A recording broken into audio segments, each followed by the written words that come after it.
नमस्कार मंडळी, मी रीता असल खानदेशी मेजवानी या यूट्यूब चॅनलमध्ये आपले स्वागत आहे। आज आपण बनवणार आहोत भोपळ्याची खीर। चला तर मग वेळ न करता लगेच रेसिपीला सुरुवात करूया। भोपळ्याच्या खीरीसाठी लागणारे साहित्य इथे कवळे भोपळे घेतले मी 2, इलायची पावडर अर्धा चमचा, कस्टर्ड पावडर 1 चमचा, तूप घेतलेला आहे मी इथे, काजू आणि बदाम घेतले बारीक चिरून, 2 चमचे छोटे पोहे खायचे, 2 चमचे मी साबुदाणा भिजवून ठेवलेला होता आणि 1 वाटी साखर आणि दूध मी इथे 1 लिटर घेतलंय, ते गरम करण्यासाठी ठेवलेलं आहे। चला तर मग रेसिपीला सुरुवात करूया। तुम्ही बघू शकता भोपळे अगदी छान छोटे कवळे मिळाले मला।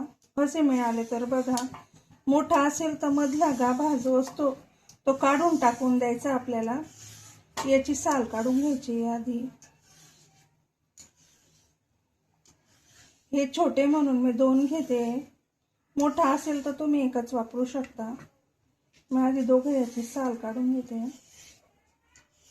आणि हा एकदम कवळा आहे त्याच्यामुळे आपल्या मध्ये काहीच काढायचं नाही याच्यातलं। असं आपल्याला कापून घ्यायचं आधी।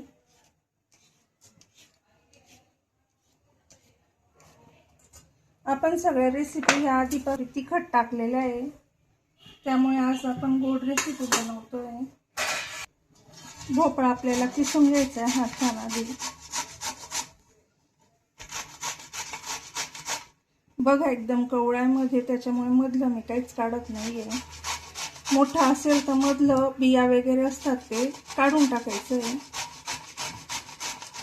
हा छान किसून घ्यायचा आहे। चला तर मग किसला की मी दाखवते। भोपळा आपला छान किसून झालेला आहे, त्याचं आता पाणी काढून टाकायचं आपल्याला, म्हणजे तो पिळून घ्यायचा आहे।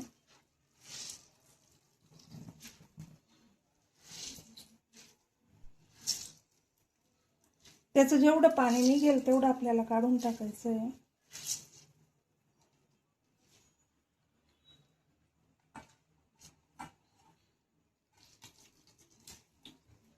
तुमच्याकडे मोठा भोपळा असेल तर तुम्ही अर्धा पण वापरू शकता।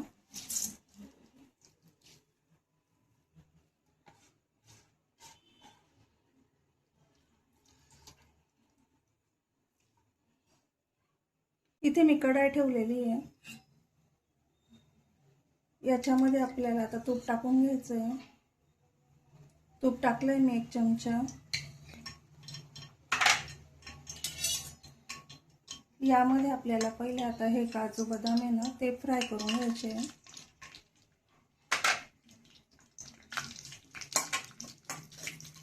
छान तुपामध्ये तळून घ्यायचे ते आपल्याला आधी।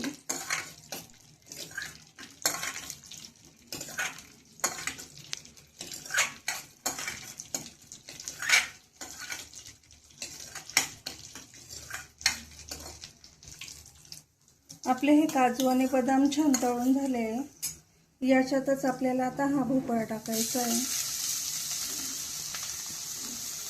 आणि छान भाजून घ्यायचा आहे तुपामध्ये आपल्याला।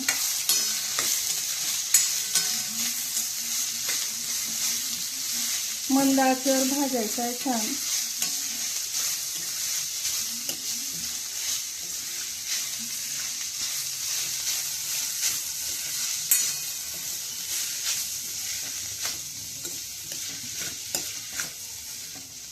असं छान भाजून घ्यायचं आपल्याला।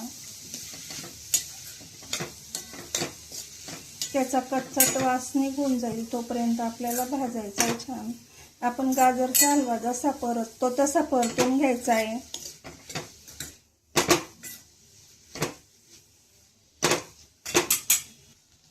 तुम्ही बघू शकता मंडळी, मी याला छान असं परतून घेतला आहे।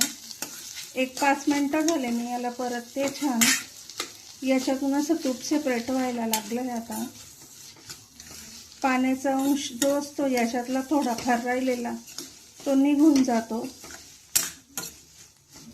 लहान मुलं भोपळा खात नाही, त्यांना आवडत नाही, त्याच्यामुळे अशी खीर बनवून द्या, कळणार पण नाही की याच्यात भोपळा टाकलेला आहे असं म्हणून।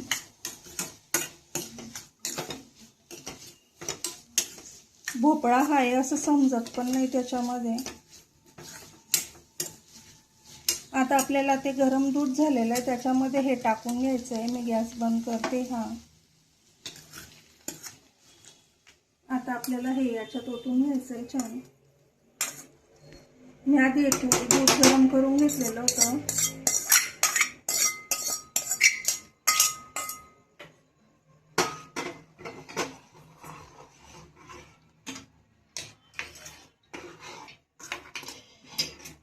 एक 10 ते 15 मिनिटं याला छान उकळू द्यायचं आहे, म्हणजे ते भोपळा हे असेल तो शिजून जाईल त्याच्यामध्ये.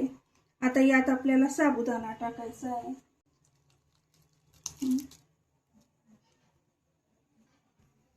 यात 2 चमचे साबुदाणा आपण थोडा भिजवून टाकलेला आहे.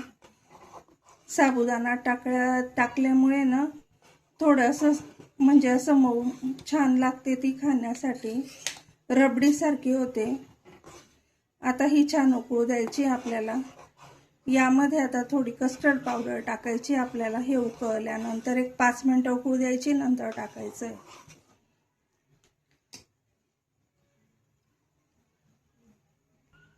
तुम्ही बघू शकता छान उकळते. आता हा साबुदाणा आपला ट्रान्सपरंट होईल. त्यामध्ये आता आपल्याला साखर टाकायची आहे. मी 1 वाटी साखर टाकून घेते. साखर ही तुम्ही अंदाजाने टाकू शकता. तुम्हाला गोड हवं असेल जास्त किंवा कमी त्यानुसार. आणि यामध्ये आता 5 मिनिटांनी आपल्याला कस्टर्ड पावडर टाकायची आहे. थोडं थंड दुधामध्ये मिक्स करून सनी, म्हणजे तिच्या गुठळ्या होत नाही. आणि लास्टला आपण जेव्हा गॅस बंद करू त्यावेळेस आपल्याला याच्यात इलायची पावडर टाकायची, म्हणजे फ्लेवर जसाच्या तसा राहतो. आता साखर टाकल्यानंतर हे थोडंसं अजून पातळ होईल, साखरचं पाणी सुटेल तसं. मग आपण कस्टर्ड पावडर टाकले की थोडंसं घट्ट आणि एकदम थिक होते, छान होते. मग कलरही छान येतो तिला. तुम्हाला हवं असल्यास तुम्ही याच्यात केसरच्या काड्या पण टाकू शकता. माझ्याकडे नाही आहे म्हणून मी फक्त कस्टर्ड पावडर वापरते.